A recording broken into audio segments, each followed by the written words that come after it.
Willie D Live. What's up, family? Before I go in, I want to give you an update on the channel. For those of you who are loyal subscribers to the channel, you may have noticed some changes lately. That is because my channel has been going through a lot of ups and downs lately, more downs than ups. It's almost like I'm being targeted. In any event, fam, my team and I appears to have things back on track. So I want to thank you for your patience and continued support. Now let's talk about some uncivilized mutts. We got a woman out of Florida, a mother of 3, who was gunned down as she lied in bed with her babies. This is cold-blooded, fam, but guess what?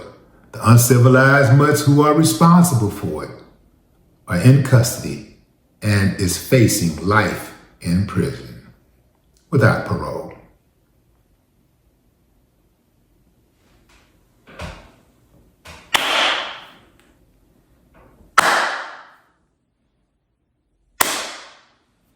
I ain't got no problem with that. Check it out.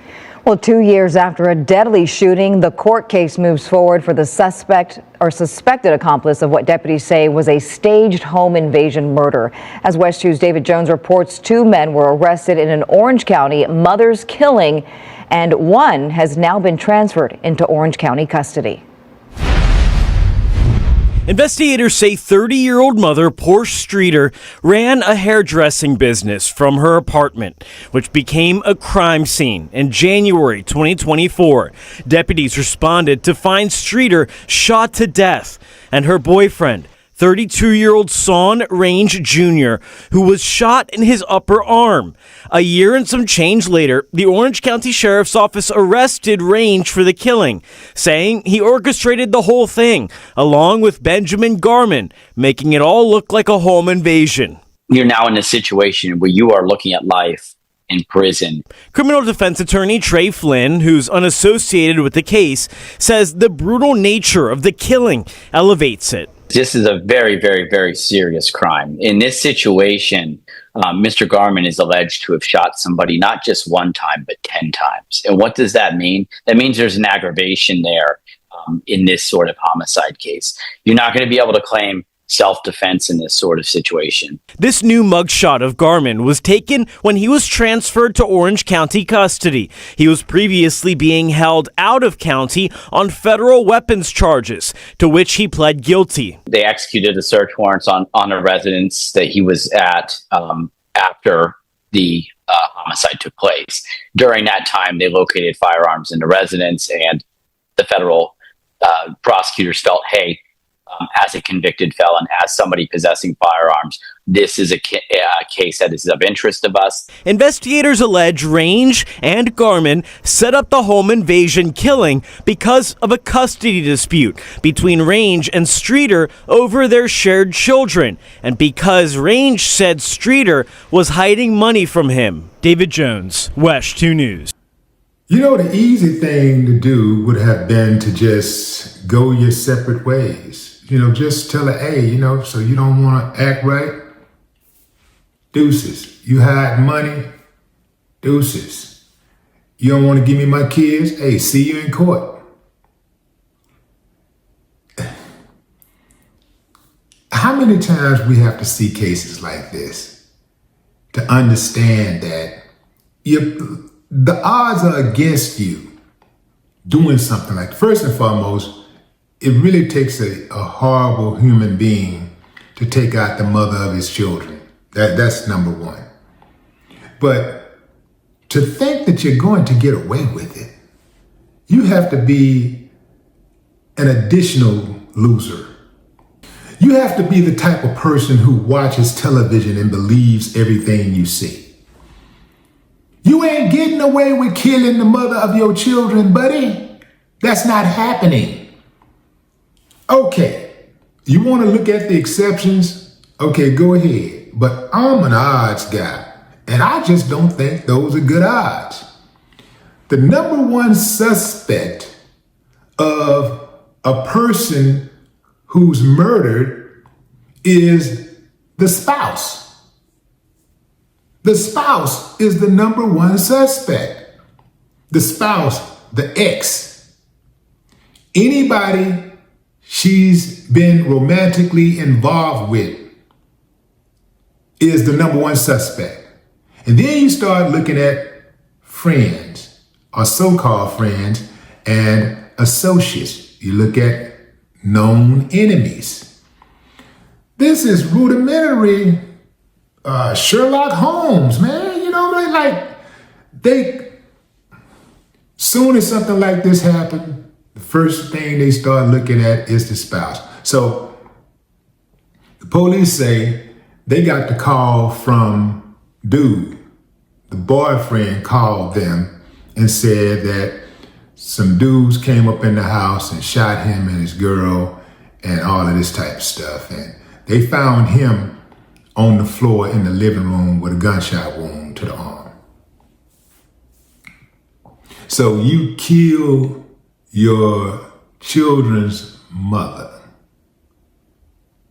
and you stick around for a good year and a half or so, but ultimately they get you too. See, that's just not a good, besides not good odds, it's not a good risk. So, like, if you really, really love your children like you say you do, like you claim you do, see, he wants us to think that he really loved his children and he would do anything to have his children. So there are dudes out there who are probably going to be like, see there, that's why they need to make sure that, you know, custody hearings are more equal and give men their kids. And see, he wants us to believe that he's that really loving father. He's not. He's not. If you're really a loving father, you have to get out of your own way and you have to abort your emotions. You have to think logically. You can't get wrapped up in your feelings. Because if you get wrapped up in your feelings, you might take out everybody, including yourself. If you really, really love your children, why would you kill their mother? No matter what you think of their mother. Most kids adore their mothers. Most kids revere their mothers. They love their mothers unconditionally. Pac said it. Even though you was a crack fiend mama, you always was a black queen mama. And his mama was a crack fiend. And he said, I still love, he still made a song and dedicated to her, a top 10 song at that. You cannot replace a mother's love, no matter how much you love your children. So why would you hurt somebody that they love so much? So let me get this straight.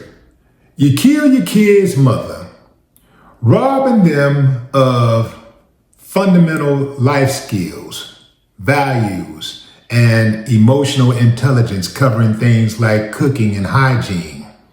And then, furthermore, robbing them of being taught emotional, social skills, such as kindness, empathy, resilience, responsibility, and self-worth.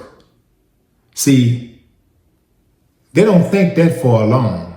And even if they did, they just wouldn't care because it's really not about the kids. It's really about possession. It's really about ownership. My kids, I'm gonna take them. You know, it's really not about that. It's really about how they feel, what they want, what they believe that was taken away from them. So she was hiding money. Okay, was it her money? Okay, that ain't cool to hide money in a relationship. That ain't cool, but is that a death sentence? You know, men hide money all the time. All the time. Women hide money all the time. This is why it's important to know who you're dealing with. Take your time in going into these relationships. Don't just jump right in. Figure out what type of person you're dealing with. Because if you take your time before you start humping and carrying on, then you'll know that you're with a woman that hides money. She'll know that she's with a dude that's capable of killing her. Yeah. You'll know what kind of person you're with. You'll know if you're with the type of woman who, if things went awry, would try to prevent you from keeping company with your children. You'll know. You'll know if you're with the type of man that will try to leave you destitute. Take the kids, take the house and everything and try to leave you destitute. You'll know if you take your time to get to know people before you start lying in bed, taking your clothes off and lying up in bed or standing up, however you get down, you know. Yeah, you'll know. But let me say this, family. We don't own each other. These relationships are 50-50. 50% chance it might work, 50% chance it may not work. Greater odds, the further apart you are, the less you have in common. Greater odds that it ain't gonna work out. You did? So when you go into these relationships, you just gotta know all relationships end by force or choice. Stop trying to change people. You know, once you realize who a person is, stop trying to change him. Don't try to change him. Change your expectations. Don't try to change the person. Change your expectations of the person. If you, let's say it's your brother or your sister, and they're living life foul. You don't like the way they live their life. You don't like the way that they behave and the people that they deal with. Well, you can argue with them till you're blue in the face. It ain't gonna change nothing. They're still going to do the exact same thing. Maybe they come to you for advice. And wouldn't you know, they take the advice and go do something totally opposite. And that frustrates you. So you're mad because you're invested. You love your sister. You love your brother. You want the best for them, but they keep on doing stupid stuff, man. They just can't get right. Your job now is to fall back. If you want to maintain your sanity, fall back and just accept that your brother is a bum. Accept that your sister can't get right. She don't know how to pick them. And she always pick horrible. She don't just pick the wrong guy. She pick the worst guy. Get used to that. And just say to yourself, I'm going to be here for you. And let it be known to that horrible dude that she got back up. I'm here for her. She got family. Woo. Let them know. But you fall back and you save yourself. If your sister or brother has determined they want to live their life in turmoil, that does not mean that you automatically have to live your life in turmoil because you're so invested in their life. If they want to throw it away, if they want to throw their peace of mind away, they have a right to do that, but they do not have a right to drag you along. Now, if you want to be dragged along, go ahead, knock yourself out. But I wouldn't allow that. I wouldn't allow somebody to do that to me. I'm not rocking like that. It is reported that dude had a history of beating on her already. Ladies, smoke comes before the fire. If he's already putting his hands on you, that already shows a reckless disregard for your safety. The next step is to take your oxygen away. R.I.P. Poor Streeter. No more talk.